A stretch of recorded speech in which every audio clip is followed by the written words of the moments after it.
Right now on Close Up with The Hollywood Reporter. They were like, they need to know that you're pretty enough to put you on the cover of a magazine. I said, well, then tell them this. They don't want me then. This is how you put somebody on the cover of a magazine. You get a fucking backdrop, you get a photographer, you take a picture, and you print that shit out. That's how you put somebody on the cover. It's true. I had a day early in working on Girls where I had done so much making out that I met up with a male friend of mine and then just made out with him too. We'll hear from the hilarious women behind TV's best comedies. Tracee Ellis Ross, Blackish. Lena Dunham, Girls. Ellie Kemper, Unbreakable Kimmy Schmidt. Kate McKinnon, Saturday Night Live. Gina Rodriguez, Jane the Virgin. Amy Schumer, Inside Amy Schumer.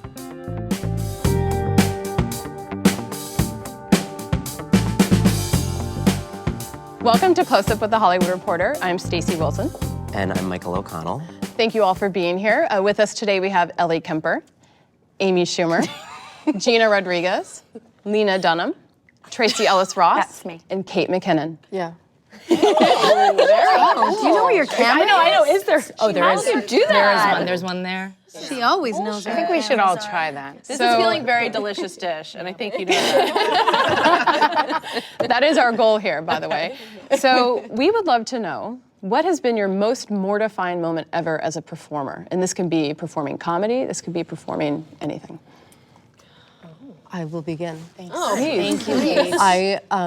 I was invited to do stand-up comedy for the booker of the then prestigious Aspen Comedy Festival. I was told that I had to bring 10 people. I couldn't wrangle 10 people, so I had to pay $40 for each of the 7 people I couldn't wrangle. The 3 people who came were men from my then telemarketing job. Okay, I did my stand-up. It was supposed to be 5 minutes. I did a tight 2.5. The woman afterwards, I said, "What did you think?" She said, "There was not enough for me to judge, but what I did see, I didn't like." No. I went to a Starbucks bathroom and cried for 15 minutes. Then the men texted me and said, "Where are you? Would you like to get a drink?" I said, "No, I'm going home." They said, "Please." They texted me an address. I went. It was a Hooters. I spent my night at the Hooters. That's the best. But look at you now. Who books that? It all worked out. That'd be a sad story. Now I go it's a to happy Hooters story. on the rag. All right, who can top that? I think that's the saddest thing I've ever heard. It's probably Amy, I'm sure you have a sadder It's story. the most embarrassing or the mortifying, saddest? something you look back on and with horror, yes, or cringe. Okay. I was opening for Dave Attell at an improv in Washington, D.C., and I was walking past the White House feeling like, wow, I'm really like getting everything I can out of this life. And this woman came up to me and she had very kind eyes and she was like, "What do you do?" And so I'm like, she recognizes me. And this is like, there's nothing to recognize me from. I just like assumed like she's a fan. And I was like, "I'm a comedian." She goes, "Oh," that's just like her lead question. She's like, "These people are on hunger strike." And there was like 40 people on a hunger strike outside the White House. And she was like, "They're so hungry." Like there's like a podium and people come and read to them and stuff. And so I called some friends and I was like, I should not do this, right? And Jim Norton, a comedian, was like, "You got to take the gig." And so I sat there and like tried to write hunger strike jokes. And so I went up and no one laughed. Like if they laughed, it was like they're hungry. They're hungry. Very hungry. And I tried to make jokes like, "Oh, well, at least no waitresses will be distracting you, and like your lucky Gallagher isn't here. That would be inappropriate for the nothing." And then and I of course bombed, and then went home. They put a video of it online, and then people told me after the fact that they were a known terrorist organization. No! Doing my part, making people laugh is like what I can do to give back. That's amazing. So, On that same topic, is there something that you would never do for a laugh? A line that you cross that you just refuse to put yourself in the situation to get a laugh? I would never suck a dick for a laugh. Like, right? Like, I don't care. I was gonna say whose I would dick. never fuck someone for money for a laugh. So we're on the same page. Gina, how about you? Is there a line you won't cross? No. No. I'm a brown girl. I have to cross all the lines in order to just be known. No, but I just recently gave birth on screen. The reason why nobody's in the room with you. Oh, yeah. Do you know what I'm saying? Like there's a reason why that should be like an alone thing. So I just gave birth in front of 30 grown men, and a young woman that I met that day was just right there in between my legs, and it was a very interesting experience because she was like, so, hi, my name's Julie, and I was like, hey, what's up, Julie? She's like, I'm gonna be your, OBGYN. Like, I'm like, congratulations, very excited to have you on the show. This is gonna be so fun. And they're like, okay, let's get rehearsal. So Julie just sit right in between her legs, and I have these nice Spanx. God, I love Spanx, and my big old belly, and my legs spread wide open. I probably should have showered that morning, but I was like, Julie, get right up in here. Get up in here, Julie, and put your arms on my thighs. I want you in here. Yeah. And she had no problem doing that. No. Bare legs. And then I was really upset that I decided that was a good idea. I stopped doing a nude cover after like the first season of Girls. There's not one guy who works on that show who hasn't seen the literal inside of my vagina. Draw your ovaries. Yeah, because it's like my legs, I used to wear that patch or whatever, and then it always falls off and it gets sweat. It's like a nude patch that you glue to your kind of glue it over your vagina, then kind of take it around and over your butt hole. And it's like your costume lady has to come in and like use different adhesives and like make sure it's all sticking. And then it gets so sweaty in the room and it always falls off. And it gets so sweaty in the room and it falls off. Yeah, and your male co-stars at the end of the day don't care. Although I did have. Are they covered up? Yeah, they wear like a bag. A sack? Like a penis bag. That's gotta be Someone texted me from set the other day who was doing a sex scene and I wasn't there, and she was like, the nude cover keeps falling off, and I was like, just throw it away and go for it. Just I have more questions about the bag. Is it clear plastic? No, it's Does the bag do balls and balls and penis. That's exactly what we're not supposed to talk about. Balls and penis. the one thing she said, don't talk in about one it. sack. And honestly, I try not to look at it too much, but I have had it like explained to me, and it's also hard not to just like look really fast and understand and then keep moving. I want to say something, which is that I've never done a sex scene, and I am prudish, I think. And even when I've had to kiss someone in a scene, my mind thinks for the next hour. See, I just wanted to touch it. I know, and now I do think we're in love for the next hour. Yeah. Like, why?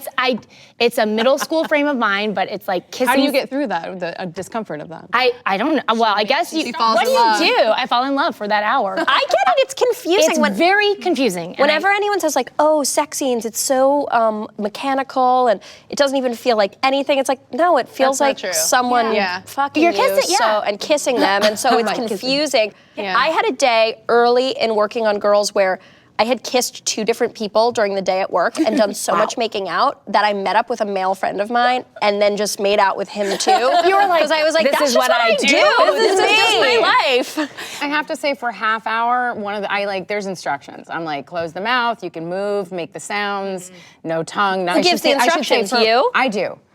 Because I had some incidences on girlfriends. Really, what happened? Where a tongue just like jammed in like a lizard out of nowhere, and I was just like, that's so freaking put your tongue in my mouth? We had There's an audience here. I should say to- multicam. There's no reason. Right. There's no reason. We had a guy get too realistically sexual with one of our actors, female actors early on, and he got too frisky, and she didn't tell me for like 5 months, and I was like, you gotta say it. If you see something, say something. But I think she was so early on in the job that she felt, and it made me realize, I was like, what was happening in the 1940s, like on casting couches? If my good friend who's on my show won't tell me that some guy like licked her inner thigh, then that happened to me. While filming the movie last summer, this guy was like, I had like a bunch of sex scenes, full penetration. We went for it. No. So this one guy, it was like the day we were gonna have to make out, and he's like, do you want our first kiss to be on camera? And I went, yeah. What? What? Like, we're gonna go, like, no, come to my trailer and we'll make it. Yeah, it was so grotesque, and I'm like, do you think I cast you because I want to make out with you? Right, Like, so the no. worst. And then, it was like total unnecessary touching, and I called the director, and I was like, get that guy out of there. Well, I think that it's strange. This will sound totally simplistic, but when you kill someone in a movie or on a television show, you don't kill them. So I always am confused by So smart. Yes, you do. This is very good. So smart. That's very good. Thanks, guys. On the subject of someone asking to make out with you before you actually shot it, what's the most overtly sexist thing that has happened to you in the workplace in Hollywood? I literally had a guy who was on my show for a few episodes. I heard him on his mic saying, I hate this job. I cannot wait to be back on a show where there's a man at the helm. I literally heard it That's insane. on a mic. So I was like, I didn't even know this happened anymore. Like, I thought he'd just be like subtly weird. And then that same guy later came up to me at lunch and said, you're really enjoying that buffet, aren't you? No. Who the fuck is that? I'll tell you afterwards, worst person alive. And I hope he watches this, which he won't because he's drunk, and is like, I'm so sorry. I want to make amends. I hope he's like in the program and makes Lena, amends is this with Judd me. Apatow you're talking about? Yes. It's okay, you can tell us. Judd It's Apatow's okay. the best man. He in is the the world. sweetest. He's like, would never. All he would say is like, you are women, you are deities. Like, let me kiss your feet and toes. He's True. Anyone else? Overtly sexist experience? I think racism usually trumps it. Yeah. It's a little easier to spot, I find. I mean, all the shows that I've been have been run by women. This is my first experience on Blackish where it really is told through a man's point of view.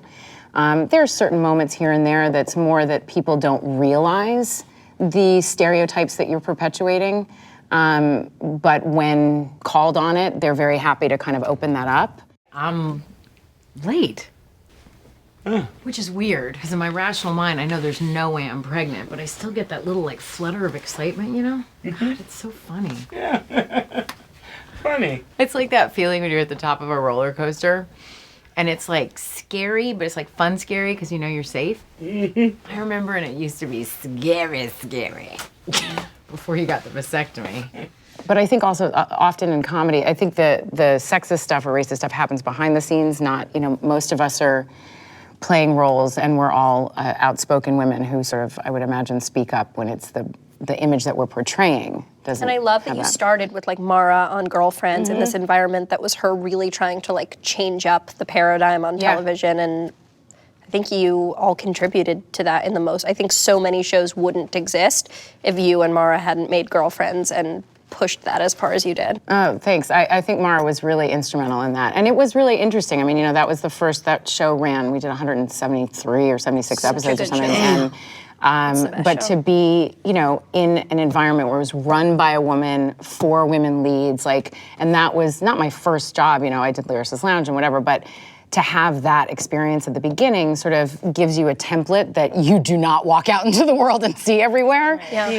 So it changed the expectation that I have for the way things are moving. Yeah, I think I've been lucky enough to work on projects where there are women at the helm. And so I can't think of something, luckily, that has been done to me that's overtly sexist. And I think that is because, well, A, I didn't catch it on Walkie, but also that it's women running the show, women writing the show, women, playing huge parts in the show. So, but that, of course, is a blessing and probably something that's come about sort of recently. That's also one of the things about TV, I have to say, if you look at the roles that women are able to play on television, the broader spectrum of it, it's really cool. Well, I was going to ask him. Chris Rock wrote an essay for us a few months ago about... Is he a woman? He is not. But I read that essay. That was great. Yeah, it was a great essay in which he talked about how you can go to the movies once a week for many months and never really see a black woman on screen in a substantial role.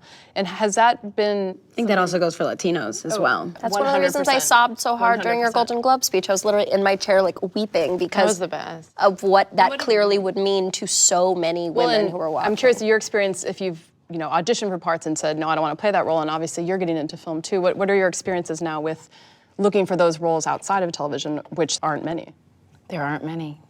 Have you purposely stayed in television because the roles were better for women? I don't think any actress would say they purposely stayed anywhere. No. Well done, well said. Yes, I purposely would like to stay in only what I want. I say no to all the offers. I think, there's a really interesting thing.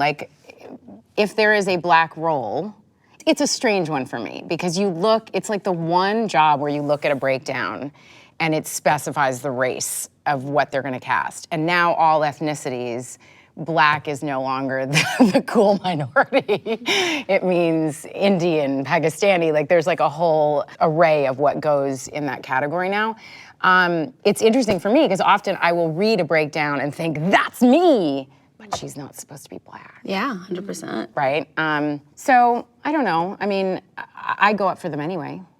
I don't know, what's your experience with that? Yeah, the whole conversation about sexism and racism, I remove myself, I think. The isms, yeah. I remove myself instantly, I think, if something's perpetuating a stereotype or whatnot. Because I think as artists, we want to work so bad that we forget that we own a power of our own and that we deserve to tell stories and we are deserving of these things. So, we will say yes so quickly. And the truth is that the only way to stop stereotypes is to be able to say, I'll wait. I'm gonna bow this out. I'm gonna wait for a journey that suits me more. And that goes for women as well. It goes for beauty. Like, Lena, what you have done, I feel like has made me encompass my skin so much stronger. And You're so pretty, why would you have to? But seeing the inside of your vagina. yes, which I saw. encouraged me. Yeah, which I saw, and it's lovely. Well, thank you. Lovely. I was so inspired reading her. I mean, the reason I got into watching Jane the Virgin was reading your interviews early on, and the way you talked about, rather than going, I'm so lucky to have this part. I mean, you said you were obviously, grateful to the show and the vehicle, but rather than going, oh my God, I'm so lucky to have this part, I've just been waiting around, you really took back the power and said, I waited for something that actually spoke to me as a Latina, as a woman, that I felt that I could represent proudly, and I didn't feel like I was compromising myself every day, and that's because essential. when you compromise yourself, I think that you don't do your best. And so I've always taken the road of, you want the actress that's going to make you the most proud, that's going to really fulfill your role. And if I don't believe in it, if I don't think that it's contributing to my journey, then I'm not gonna give you the 100% you deserve. I never thought about how it could possibly be until I started having a TV show and we would have auditions, and a lot of the black women auditioning thought that we wanted them to be like a sassy. For sure, urban, let me get it a little more right, urban. and we'd be like, oh no, just be funny. Yourself. Yeah, just whatever. And I was like, oh, that sucks. That means that they've gone in a lot of rooms where they're like, can you snap? Or, Right. Well, this brings up a good point. And how much responsibility do you feel in your show now to combat these forces of evil, to be inclusive of people of color, to... New York. I just feel like it's not even a thought. The only thing was once... there was this one scene, it was so stupid, I don't even want to say the premise. And this guy has to come in and steal my bag. And the guy that we cast, he was a black guy, and I was like, that sucks. And I was embarrassed about it, but then I remembered he was a stunt guy whose name is actually Muhammad Ali. That's amazing. But it was like, oh no, he can do flips and stuff, and that's why. But I feel like we just use the best, funniest people that I'm aware of anyway. And I think you guys have done an amazing job of that. And there was a lot of dialogue around race on girls when it first came out. And it was a educational, painful process for me, because I had been thinking so much about sort of representing weirdo girls and chubby girls and strange half-Jews that I had forgotten that there was an entire world of women who were being underserved. And so I think that was a very intense, complex, and ultimately super important experience for me to witness and then become a part of that conversation about race on television. And I always say, even when there were moments where I felt defensive, I tried to stop and examine that and realize that it is our job as creators to represent more than our own experience and to represent more than just what we've seen. And it ultimately made the show better and made me stronger as a feminist and as an activist and as a thinker. And I feel so much gratitude for the people who sort of brought that conversation up and talked me through it in a generous and informative way. I'm actually not a child. I have way more experience with this stuff than you do. Oh, really? Yes, really. I was in a relationship with a gay man. We broke up, and I've been navigating the choppy waters ever since. You're a child, basically, okay? I bet you didn't even bring your wallet, did you? Am I right? Did you bring your wallet here? I brought my wallet here. Oh, let me see it then. No. I'm not gonna show you my wallet for this stupid game. Let me see your wallet if you're such a grown-up. I came right from the gym.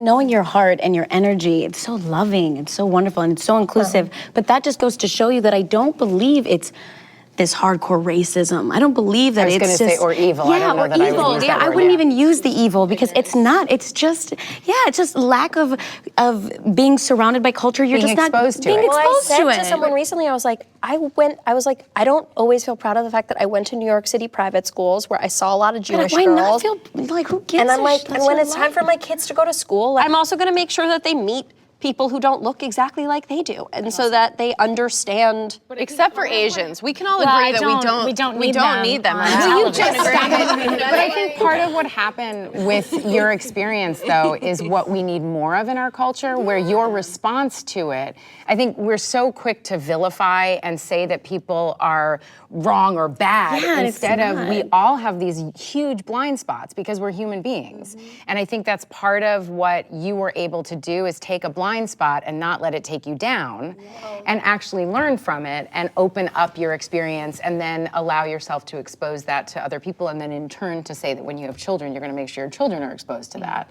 But that's not always the journey of what happens. I do have to say, like, one of the things I hate the most is, like, I feel like the comedy community is so defensive, and that there's such a sense that, like, you're not coming for our guys, that people are unwilling to learn. Like, the entire issue that rose up around 2 years ago, there was a big issue with Daniel Tosh and rape jokes, and what does that mean? And the fact that there couldn't be a civil conversation within the comedy community, because, like, I'm a sexual assault survivor. I would love to sit down and have a totally humane, non-judgmental conversation with a male comedian who makes rape jokes, but there doesn't seem to be room for that. Well, it's a scary thing. I think that's part of what's happening in our culture around race, too. 100%. It's so complex. It's more than just one thing. It's not race. It's socioeconomic. It's one's personal experience. It's your own wounds. It's what you're going through. And it's also what the industry has found financially beneficial. You know, like, this one format has worked so well, and they're going to put their money behind what works. So when we show them that other stories work, that they're not different, that they are human stories, that Blackish and Jane the Virgin and, you know, Fresh Off the Boat and all these other shows Shonda have Rhimes owning the entire television Thursday. landscape. She's like, Thursday, nobody touches Thursday. You know, and exactly, I think that when you start having the conversation of, let's show them that this is a good investment. Let's show them that there is finances here. It's not about race. Like, fine, there's money in Jane the Virgin. Let's put money in more Latinos. Let's put money in more, you know, African Americans. Let's put money in the new whatever is going to be. Because I think that when you vilify it, then people shut down, people close off, they don't want to talk about it, and then you're also not leaving room for growth. I think it's very easy to go to the, like, why don't we see more Latinos?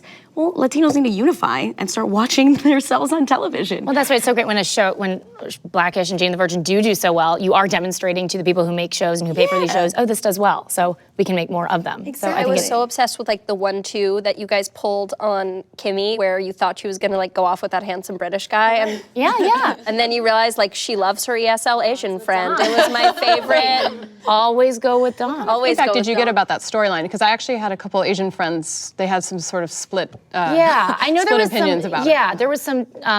I guess criticism about how race is dealt with on our show, and then I think maybe it was stereotypical and maybe played into some of those stereotypes. I'm not in the. I'll shove off that question by saying I'm not in the writers' room, but also I think that, like you said, Kimmy doesn't end up with the white man. She ends up with the Asian dong. So as we all should. I'm also just dealing with the fact that I'm really sexually attracted to Dong, so that just, like, erases He's any great. critical distance from me, because he's Gorgeous. Maze Runner. He's gorgeous.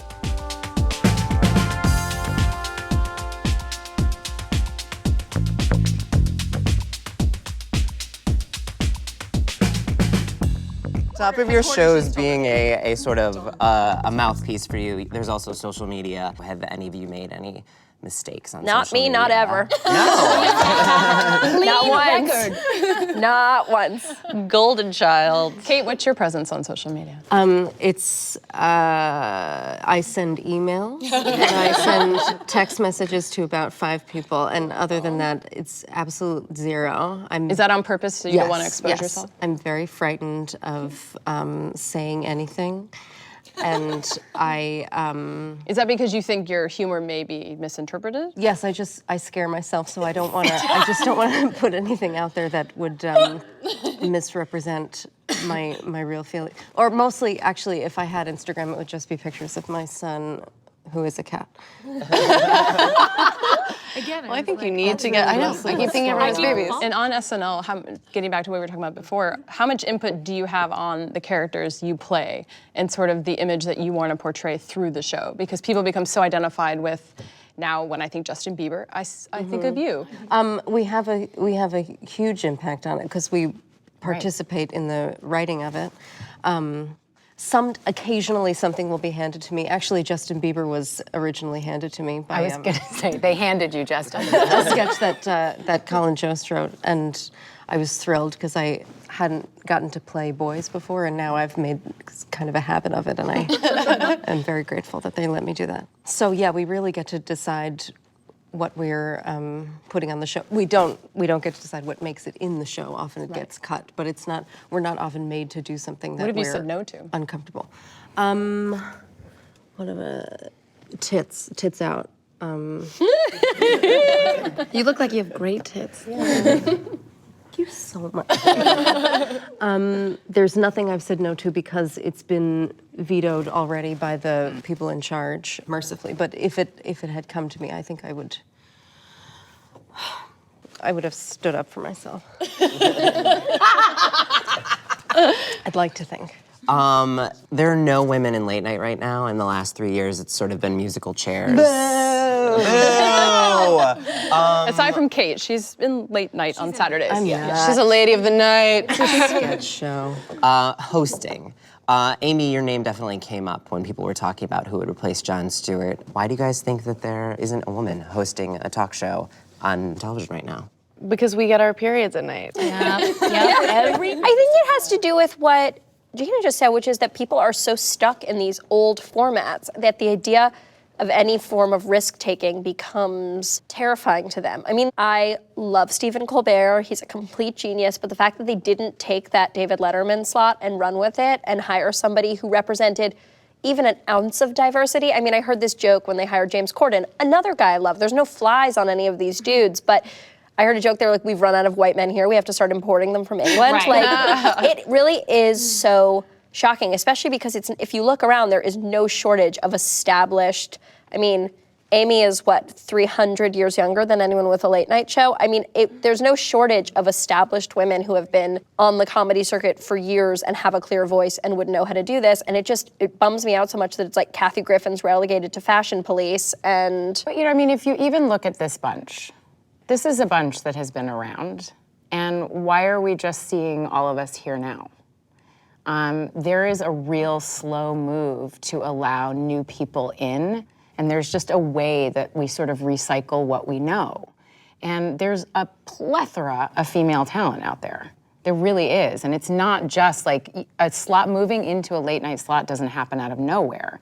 It means you have to have been given the opportunities to get to a place where someone would know your work and know your voice enough that they can put you in that slot. But I think it's back to that thing, until you demonstrate, until you show that this formula can work as well, people are too scared to take a chance on it. It's not just the formula, though. It's like thinking outside of the box. I think social media has been extremely helpful in allowing different talent to be seen that is never given the mainstream audience. Yes. When the David Letterman retiration was announced, I tweeted that I thought that Retta should replace him, and like 10,000 people were like, I would kill to see this, do it. So why don't these opinions sort of make it to the higher ranks? So what is it about? Because they're not, they follow social media, they know what people are talking about. I think people hate women. I think people hear a woman talk too long, and a lot of them project their mom yelling at them, and or they're afraid that they're gonna hate women. And so I know my experience has been sort of tricking people into listening, and then you get in the door that way. But it's like a dance you have to do, because I still think, and I mean, I'm not saying men hate women. People, there's such an aggression toward women. Just the way amount that of hatred. I mean, the way women are, the way I've looked at your mentions, you've looked at mine. Like the way that we're spoken to on social media is truly shocking. Like, it is like how you imagine people screaming at a prisoner. What are the worst in things that Guantanamo. people have said to you on social media or otherwise? I don't think that'll make it to air here. I know. Stace. I mean, it's beyond. It's like, it's rape threats, it's death threats, it's Wishing of ovarian cancer. Yeah, big time. AIDS is a big one. You gotta get on Twitter. I I'm sure, I mean, Gina, do you get crazy, like, you're so cute that probably people are just. I don't get too much negativity. I also don't have room for it, so I just let it ride right off my back like a duck. I'm like, I don't have any room for that. Well, I think that in the circles in which we run, the people we work with, the people who hire us, the people who you hire are, I think, more receptive and understanding of the idea that there is not really a difference between men and women in terms of what they can bring to a comedy. It's a non-issue. But I think that there's a huge portion of the country that this is still news to them. And I think it's a lot of men who fly in business class, and I think it's a lot of people who it's like stuck in this idea that it's crazy that women are funny, that they can keep talking and still be funny, but it's true. It's so strange. But you forget when you are away from that. But I think we're doing exactly what gets talked shit about, to be honest. I think we're just talking about problems instead of solutions. I think all you women are very, very funny. I enjoy watching all of you guys, and I think the proof is in the pudding. How much does self-deprecation figure into how you connect with people? Because Amy, that's sort of your bailiwick. And My what? It's your bailiwick. I think we grew up in different households, Stacey. Trademark, I guess. Thank you. You've been able to connect with people, and clearly this season on your show, you've really ratcheted up the, I guess, messaging factor. Yeah. I mean, the 12 Angry Men she just did is like one of the, if you haven't watched it, it's the most important thing that's happened on television. It's amazing. In a very long time. But it speaks to the power of that self-deprecation to tell or sort of shed light on this ugliness about how women are perceived. How important is that to you and all of you in your comedy? Well, it's definitely very important to me. It's just, I just observe people and the people that I'm friends with. I heard this conversation, my two comics that I'm friends with, they were talking about at a party and they like got into a heated debate about whether or not they thought Michelle Williams was hot. He's like, I don't even think I'd have sex with her. And I'm like looking at them like, really? And they're both physically gargoyles. Like, I just interrupt, I'm like, you guys would both die to fuck her. Like if she asked you to get her a drink, it would be the best day of your life. Yeah, but so there's this deliberation, and then it just made me interested. This strange like aggression that people have for someone that they don't like. Watching Cecily do the correspondence dinner, she's such a great job, so funny. Amazing. Yeah, I just really just enjoyed it. And then right away, the news anchors, when they're done, they go back to the news and they all like were kind of deliberating on if they thought she was funny or not. They're like, no, did we like her? Like, no. Are you guys comedy experts? Like, was that funny or not? And just, so everybody is like an expert in making these decisions. I always see women on planes reading like whatever tabloid magazine, looking at like circling like Britney Spears cellulite, like, and they're wildly overweight and like have like the mom do, and they're like deciding if they think Britney's a good parent. And it's like, people are so angry and love to like burn somebody at the stake. So I'll just burn myself. Right? Wait, but no, for real though. Seriously. Hey, you want a lap dance? Thank you, no. Yes! What are we at Whole Foods? That's what we came here to do, right? You don't this. I'm getting on stage. I don't even give a Yeah, I'm doing it. Watch this. You don't even know me at work. I'm crazy on the weekend. You can't be here. You guys don't even know. I'm cool. I have this thing I always say, which like is not the most modest I've ever been, but I'm fine with it, which is people like, you know, you get comments like, how did she wind up on the cover of a magazine? She's literally hideous. And I'm like, guys, I may not have a perfect body, but I do have a really nice face, and that's just because so y'all know. But I'm not saying that. I'm just saying I'm like, you don't end up on the cover of magazines with a hideous face. So I objectively don't have it. Won't happen. What's really interesting is when they're not putting me on there for their health. I'm fine to look at. I didn't blackmail them into. No, and I always say that I'm like, I'd love to see a hideous woman on the cover of a magazine. It just doesn't happen. So why don't you just like check your Like I didn't Veruca Salt my way. I was up for a role, and they were, and you know, and I went in character, like, you know, all focused and whatnot, and they said, oh, you know, that's the director's favorite pick. They absolutely love her, but can she come back in with a little tight black dress, her face all done, real nice? And I was like, but that's not the character. So then I was like, no, that doesn't make any sense. If I come in, that doesn't make any sense. Why would I do that? And they were like, because they need to know that you're pretty enough to put you on the cover of a magazine. I said, well, then tell them this, they don't want me. They don't want me then, because this is how you put somebody on the cover of a magazine. You get a fucking backdrop, you get a photographer, you take a picture, and you print that shit out. That's how you put somebody on the cover. Like, that's actually, the camera will not break. It will. Unless I fucking break it with my hand. Like, What if a child sees it? yeah. He may go blind, Amy. I just thought of the worst story, and I'm going to tell the abridged version. But I was testing for a show, network television, went in for the screen test. It was for a lawyer. Harvard-educated motherfucking Amazing. lawyer, okay? Amazing. I wore a skirt suit, seemed appropriate, had on a heel. There were so many discussions about my hair. They had printed up all these pictures of what they wanted me to look like. I was like, you realize every picture you found on the internet is me when I was, 15 fucking years ago. I'm not gonna look like that. Yeah. They printed them all up, we get there, literally sitting in the casting director's office, they had me in and out of the bathroom. Trying on clothes for them. They finally pick a skirt they like that is the shortest skirt that I brought. They get a t-shirt from one of the people in the office, and then the woman is like, your boobs. They're like, and I'm like, yeah, because I didn't bring a bra for this t-shirt. Like, I've got the different bra for the other thing. She's like, don't worry about it. What size are you? Who wears a 34B? No. Screams down the hall. This is for my audition. This is chilling. It is chilling. I know. And you're in that situation, you're testing, like, I was so busy thinking about other things, like I'm trying to do my best to take care of myself as a human, and somehow auditioned. And then I remember coming out of my screen test and thinking, like, what did I just allow of myself? The other actress turned the corner, and I'm not kidding you, she was dressed to go to a club. And she got the role. And I remember thinking, thank God I didn't get that role. Because I would have died every week being tarted up in a way. And it was my last experience doing that. I was like, I'm not doing that. I'm not doing that. And I hadn't done it much in my career, but it was like one of those moments where you're so confused by trying to like and it's show in the up as your moment. best that and you leave there and you're like, I just let myself be humiliated when I could have gone in there and done a great job acting, which is what I'm paid to do, and then there's wardrobe people that can handle the other stuff. But that's like part of the biz. Another part of the biz that was sort of revealed this year as ugly was the Sony hack, sort of shed light on the pay disparity. Don't call Kevin Hart that.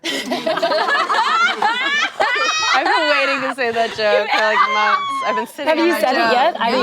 The revealed emails showed us the pay disparity among numerous executives. What's the biggest fight you've had to fight for what you're worth in the business?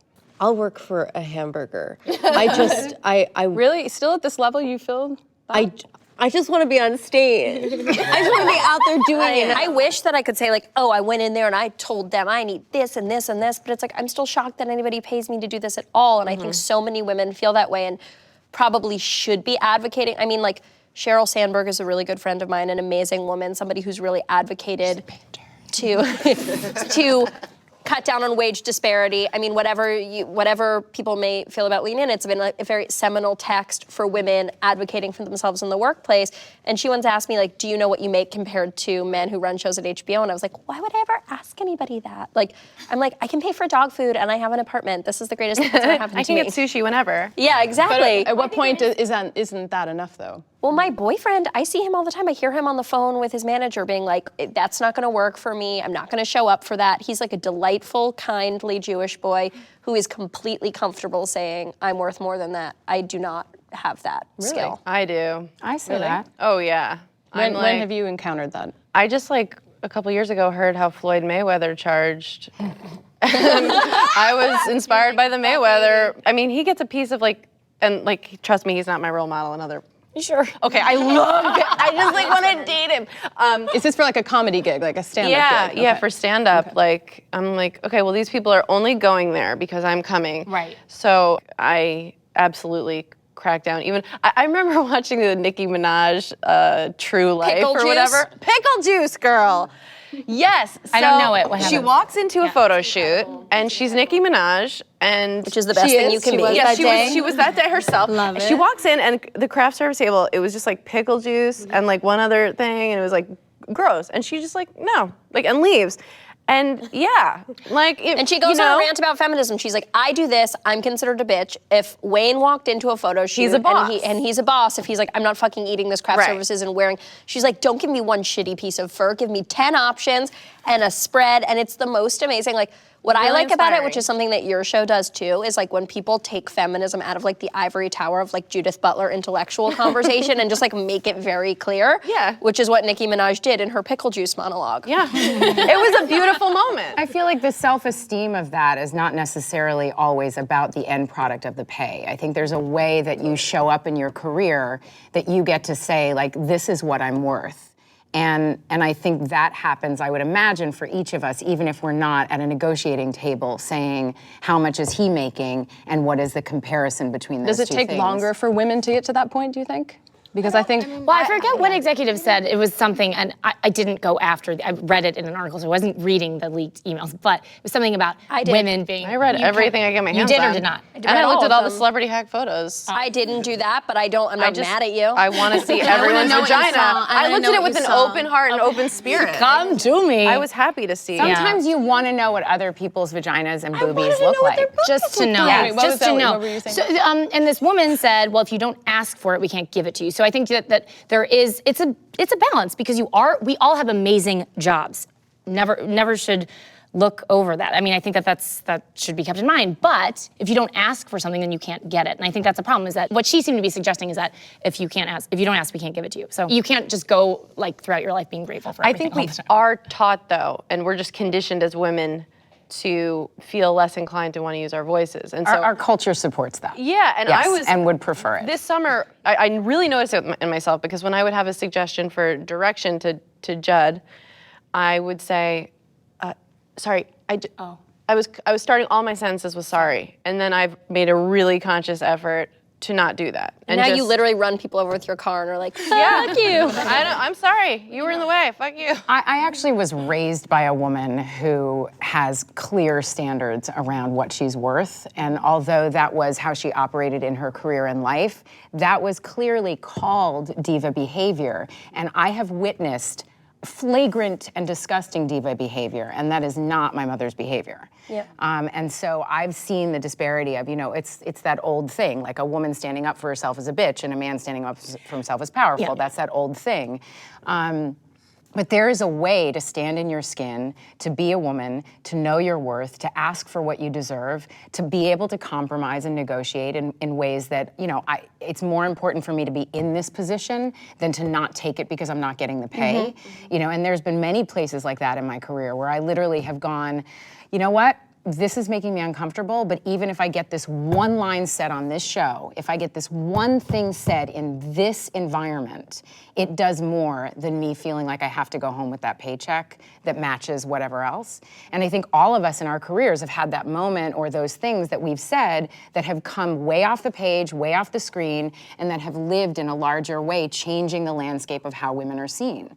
And I think that's more of what it's about for me, and the rest of it kind of follows. Do you feel that way about Blackish? Because the show has been by far the biggest breakout, sort of across the board hit for The you, most for your career. eyeballs see that show. Right. Absolutely. And how has people's perception of you in the business changed since now you have a quote unquote hit show? I mean, I'm sitting here. Yeah. I've been around. I'm 42. I'm the oldest of this group. And I've been working for quite a while. Girlfriends was.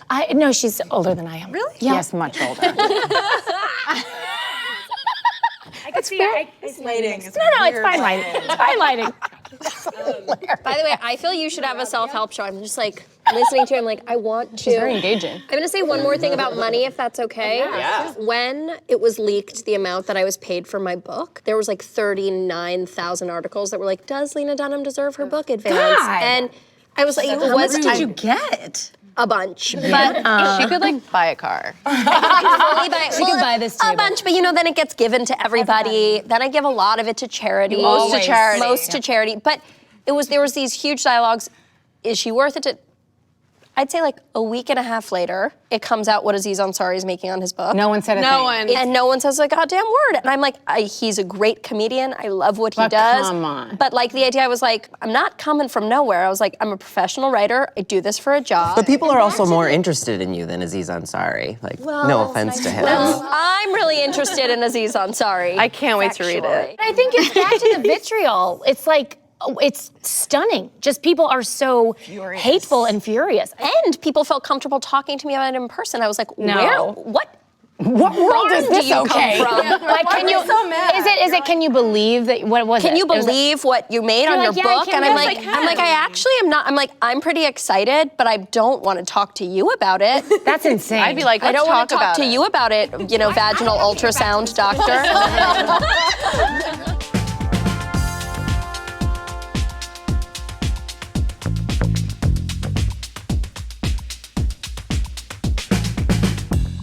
What do you think is funny? Like, what do you think? I'm so want Kate to curious. answer that. Kate, Yeah. can you please tell me, where do you think funny comes from? There was an episode of RuPaul's Drag Race. God, I love RuPaul's Drag Race. attention. Where they had to do stand-up comedy. And I mean, drag queens they have every skill in the world. Rita Rudner was helping them with their comedy routines. And she said a quote that I still remember, which was something to the effect of, there's nothing funny about a confident person who's doing well. One of them was sort of like bragging and just looked gorgeous and was just sort of like saying that they were feeling good. And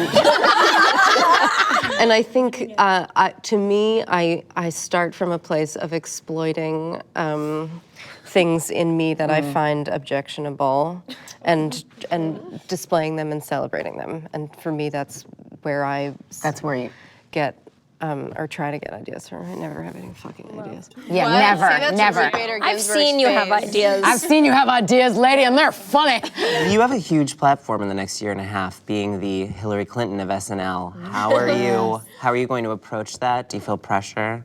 I do feel immense pressure. I'm rooting for her, obviously. I'm rooting for you. Me too. And I believe you can you make it so funny much. while also not compromising our race. That is the challenge, because once it becomes a comparison, that will be a different story. Right now, the story is just that Hillary's running.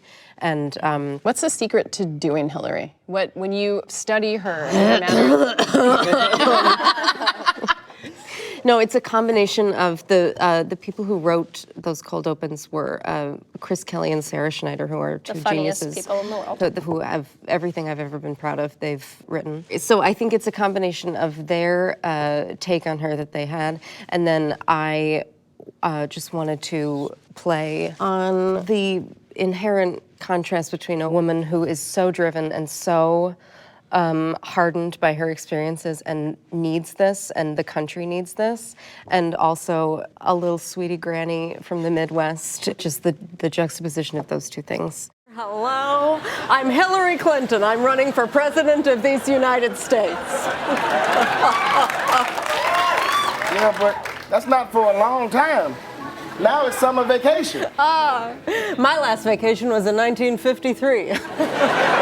I played one round of hopscotch with a friend. I found it tedious. I mean, why hop when you can march straight to the White House?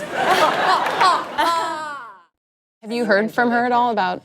I have not. They there tweeted was a tweet on National High Five Day, which exists. Who tweeted the Hillary? The Hillary campaign tweeted a fantastic. GIF of her high-fiving. So the I National guess High she Five saw Day. it, or someone on her team saw it. There's and no way at some point you're not going to be asked to appear with her at an So Hillary exciting. function, and I will be in the front row. She has screaming. the best sense of humor. She's like a laugher and like the coolest. I'm certain that she is. I would be so nervous to meet her just because I find her so resplendent and Resplendent. That is the word of the day.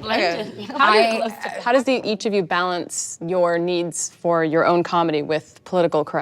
And how do you know when you've gone too far, or if you've ever gone too far? I like listen to my pussy. Yours talks? Mine sings. Is this? Really? What does it We tell need to you work on that. as a general rule? Yeah, it usually doesn't say anything, but I listen. Political correctness. I think if your intentions are good. telling you. Do you guys hear that? It's too hot. Spread your legs, Amy. I can't breathe. Is this freer? Had no idea that was coming, did you? It's so good. Political correctness. I don't worry about it at all. I kind of worry about it a little bit because I deal with like virginity and Catholicism and Do you find the Latino audiences more conservative in sort of what they... No. The Latino audience is all over the place. I mean, the Latino audience encompasses like 50 you different met every countries. single one of them? I know every single All of one of them. them, and they're related to me. Yes, okay.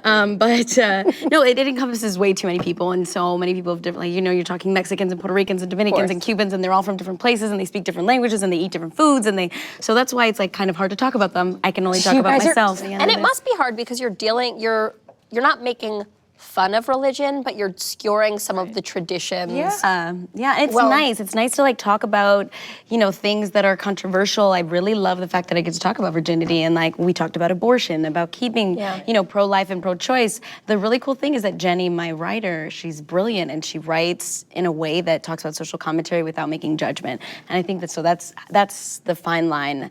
I have my own beliefs, but I definitely don't put them on anybody else. But it feels like when you're in this position where you're the lead actress in a show, like your word is bond. And if so that's, I try to be light because we all have our own journeys and we all have different religions.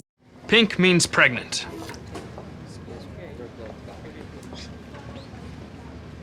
But I've never had sex. Immaculata. You are Immaculata. What? No, Mom. Clearly, she's not a virgin. Of course I am. That's a mistake. It's not a mistake. Or it's a hormonal thing. Exactly, pregnancy hormones. What? I understand that this is unplanned. Hi, hello. This is Jane Villanueva. I need to talk to Dr. Albert because I have a crazy doctor saying that I'm pregnant. That also brings a lot of attention to you just in everyday life. Like, what is the most bizarre fan interaction you've had in this sort of like whirlwind year? I get a lot of like free Subway sandwiches. That's amazing. I get a lot of free food. Like, do you guys get free food? I get free food. I've gotten a free appetizer. Yeah. I got what I thought was a black Subway card, which to me, black card is unlimited. No. Hear me out. I too thought Subway's for life. And I for sure thought this is unlimited. But you guys, this is great. But it's not forever. It's $50. Oh, what? So free food is a great thing. Like, does anything creepy happen? But I always get the like, a lot of screams of like, "There's the virgin!" I love it. And I'm like, I wish people would yell at me. I get, there's that lady from the Chew. You do not get Carla. All the time. Oh my gosh, Top Chef contestant Carla. As I said, by the way, I was like, for a police lineup, they might call the two of us. I'm like, That's amazing. Yeah, I mean, she's lovely, but I don't look like her. No, you don't look like her. I am embarrassed. I'm just now realizing you're not her. It's totally fine.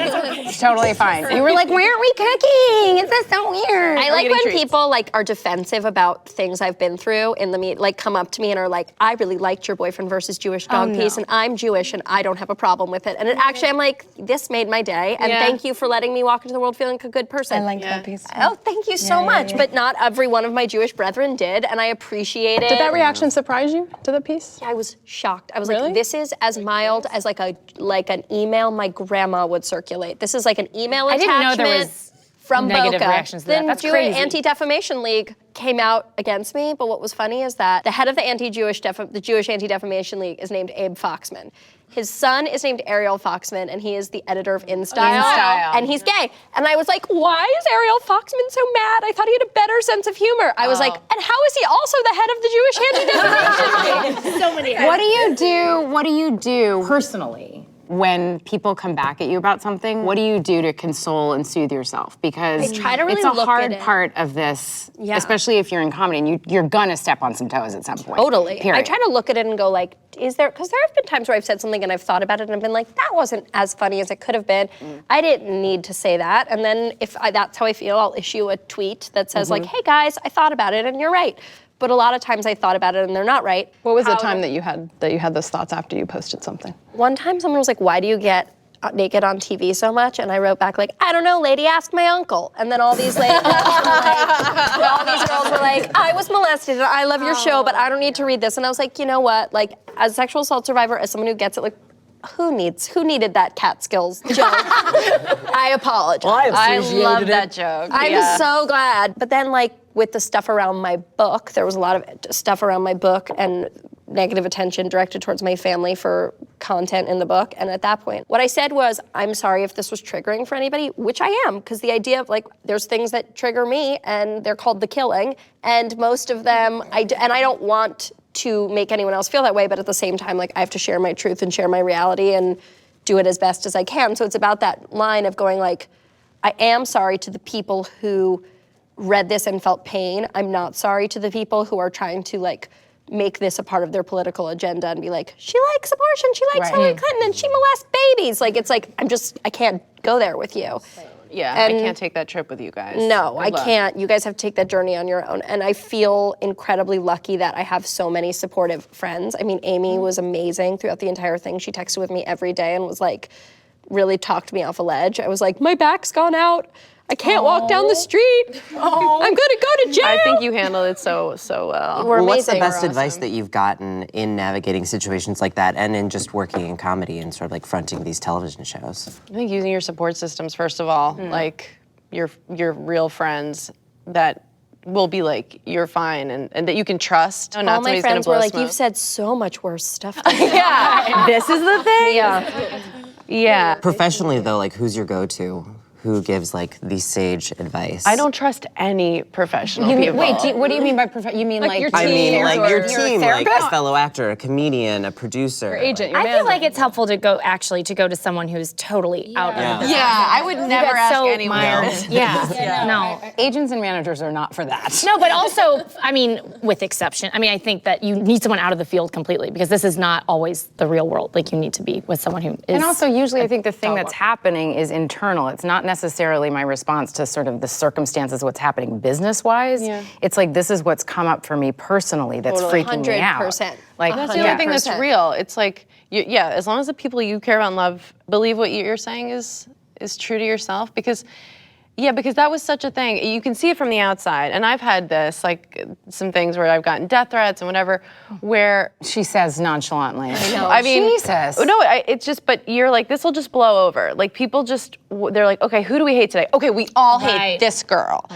on a slow news day, and then you just like, okay, everybody just like tire yourselves out running around screaming, and then it'll be the next thing, you know. Next day you're on the red carpet in front of Kim and Kanye, and everyone thinks you're like the most brilliant person alive. But what you said about like it bringing up personal stuff, like when there was attention around the sexual assault chapter in my book, the big issue for me wasn't what was happening in the real world and how I was going to navigate it. It was what it brought up for me about my own assault and how am I going to deal with this and how am I going to continue on through the world when this kind of pain rears its head again, and who am I going to talk to? And that was when, as you said, your support systems and your family, and I do recommend that everybody have a good therapist, a good licensed therapist.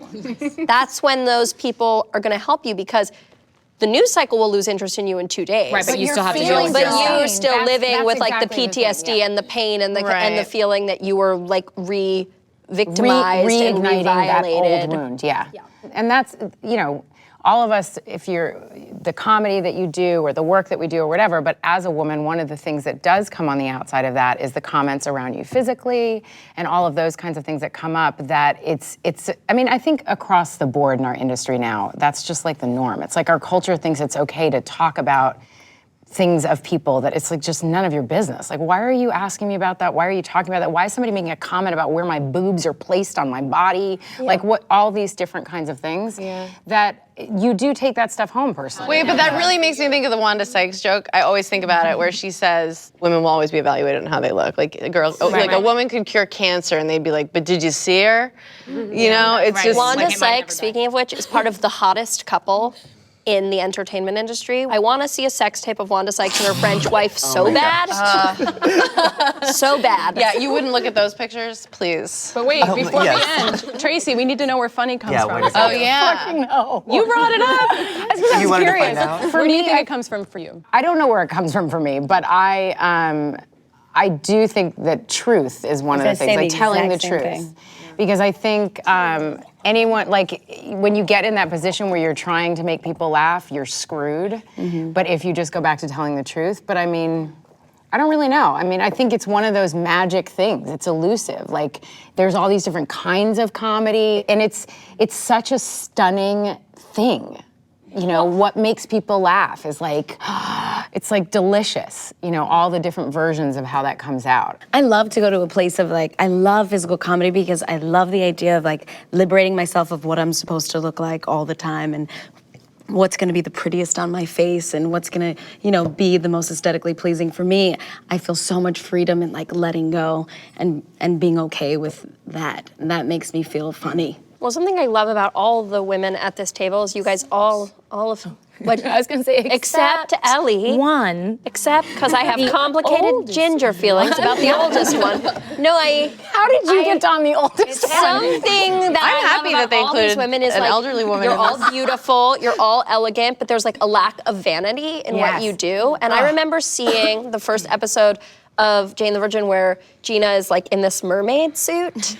And and she's in this mermaid. You can borrow it, fine. Please, thank you. And you were just like, you weren't trying to pose. You weren't trying to you were fully inhabiting like the discomfort of the moment. And it was so exciting and refreshing. And to like see that in like, a network hour-long show, to see this girl who was like, I'm not gonna try to be hot this is not gonna be like the OC version of the mermaid suit. This is gonna be the most stressful mermaid suit in history. And I was like, I am in.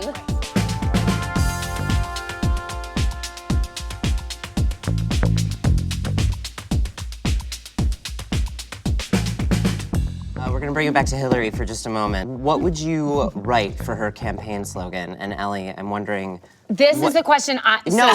Yes, guys. I feel like Kimmy Schmidt comes from such a pure place. What would Kimmy write? What would Kimmy write? Well, what I like about Kimmy is that she is very girlishly powerful. Like, I think that she came from this horrible, unspeakable experience. And she is tough like a young girl might be tough. Like, she's all pinks and candy and yellow, but still very powerful. So keeping in mind this girlish sensibility and a campaign slogan for Hillary, guys. That would fit on a bumper sticker. On a bumper sticker. This is more difficult. Okay, guys. Snitches get stitches. Snitches get stitches. Is that what they Say that again? She said snitches get stitches. Yeah. I think that's Thank good. you. I think that's. I told you to go back to Indiana. I'm not going back. I'm not gonna give up, and neither are you. I'm trying to protect you. Protect me from what? The worst thing that ever happened to me happened in my own front yard. Life beats you up, Titus. It doesn't matter if you get tooken by a cult or you've been rejected over and over again at auditions. Some of which you pay to attend. You can either curl up in a ball and die like we thought Cindy did that time, or you can stand up and say, we're different. We're the strong ones, and you can't break us. This is really basic, but it's like you want a president who's given birth. Yes. That's it. Yes. You want a I like president that. who's pushed a beach ball out of their vagina and the beach ball turned into Chelsea. Doing the most amazing work. Kate, how about you? You have a lot invested in this question. I think it would just be, guys, come on.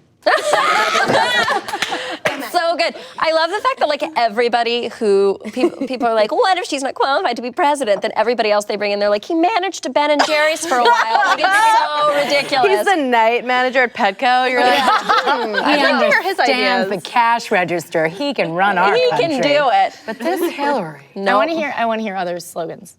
Blondes have more foreign policy experience. She's just knocking him out. Go, Nina, go.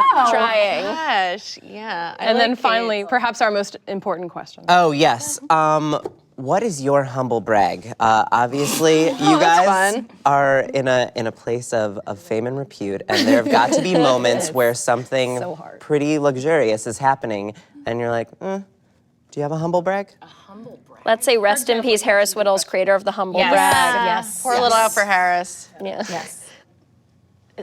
So good. Like the other day, my sister was like, what's the most romantic thing you've ever done for your boyfriend? And I was like, I threw him this really great surprise party when he got nominated for a Grammy, and she looked at me and she was like, you suck. That's how you need your sister. You need those people And I do feel really good. Like, I always thought that I would continue to date men who lived in vans, and like the fact that I can say like I went to the Grammys with my boyfriend and he acknowledged me is amazing. Gina, what's yours? I gave my grandmother a fat fucking check. Oh, that's great. That's great. What a good feeling. And she spent it on crack. Oh my God. That's amazing. Did she sob? She's more like a little bit of a drinker.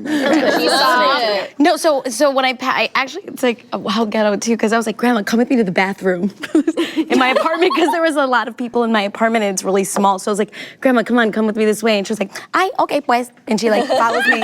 And then I closed the door and I was like, I folded it up and I was like, here's, it's for you, Grandma. And she's like, no puedo. It's like, I can't. And I was like, no, Grandma, just take it. She opens it and she sees the amount. She goes, I quit, puts it in her pocket. Like, hallelujah! She started praising the roof of my bathroom, and that was the best. She was like, I don't want your $5, and she looked and she was like, but I'll take this. Yes, so good. It was freaking bomb. And then, you know, and like, so she was like, yay! And then I go to hug her, and she runs out of the door, and she's like, I'm out, Gina. That's amazing. And she's like, I wanted to move to Atlantic City for a long time. I'm out with her like 27-year-old. I can only picture your Come grandma. back to me. It's like I know we're not ordering, but You did just get snapped by the paparazzi in Hawaii, and it was like so annoying. Well, it was annoying because like I was like my stomach was like like we were eating big breakfast every day, so I looked like I had like Alfred Hitchcock's body, and people were like, and I had no the distended belly. Yes, and I'm like paddleboarding, and like it's just I mean, but whatever.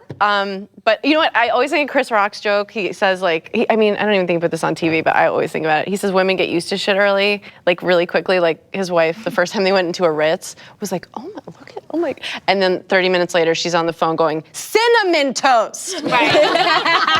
Like I am. That is so me. Like I just in the last couple months went on my first ever private jet, and so for. No, but like this tour that I've been going on, I honestly said out loud before I caught myself, I was like, we need a bigger jet. Like, and I was just like, ew. Like, nope. 3 years ago, begging for half off potato skins at like a funny farm in Atlanta, and now I'm like, this jet is whack. Like, it's upsetting because I do think it can change perspective very quickly unless you catch yourself. Yeah, no, I have people around me telling me that I'm a piece of shit. That is absolutely necessary. I have a problem, which is I have the jappiest mom in the world, so it's like there's nobody to tell, because my mom would straight up walk into a jet and be like, this whole thing needs to be upholstered and it's garbage. My entire childhood was my mother. Keep in mind who my mom is. I know, because my mom would move us from hotel room being like, there's a light draft, you know? So it's like, I mean, I probably can't hold a candle to full, although I would say my mom is maybe like the Jewish Diana Ross. Or Ellie? What are yours? Yeah, I had to catch myself. My husband is very good about like, you're nothing. You're never be anything. Relationship. It's very good. But I remember I was making a pilot a couple years ago, and I tripped over there was like some sort of gear in the middle of the parking lot, like that some set person had set out, I don't know their names, and I tripped over. Oh, there we go. And some oxygen stealer on set. Yeah. But this isn't a humble brag, but this is where I'm a monster, and I tripped over it. And anytime you fall, it's mortifying. And I said, someone needs to move that.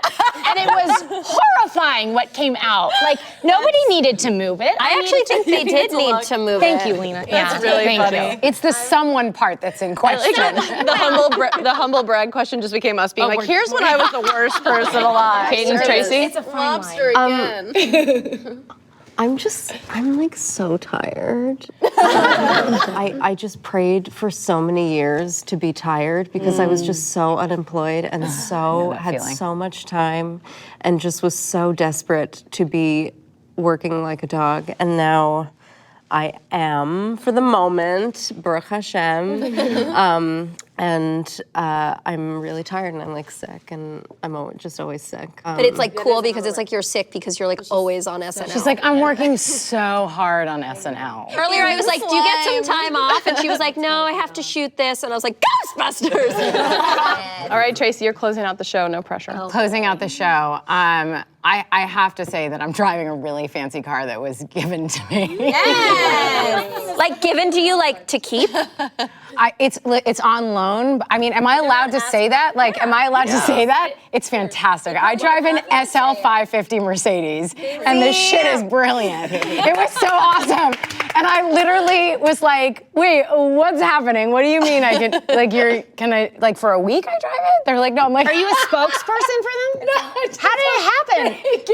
They give cars to Blackish. My character drives one. And so you got it. Like for the show. That is amazing. So like while we're on the show, and it's fantastic. My big problem is like, I guess people have like numerous cars. I don't know. I have one, and the one that I drive in, and so I don't have a 2-car garage. So my best friend has been my car. There it is. There it is. So that's, sorry. She was so sorry. I have this thing where it's like I want women to have all the things, and like when men are like, I bought a watch, I'm like, I hate you. Like I want men to have nothing, and women to have everything. But you know, I was always one of those people who, like, I was the last person to get a new car. I was driving my Nissan Pathfinder until there's my TVs in my house they still work, but I can't put the HDMI cable into them, so I can't get the direct TV. That's amazing. And everyone's like, get another TV. I'm like, but it still works. I'm like, you don't get rid of it till it breaks. They're like, well, if you're on TV, I'm like, no, I don't think that waste. I don't like waste. Yeah. I don't like waste.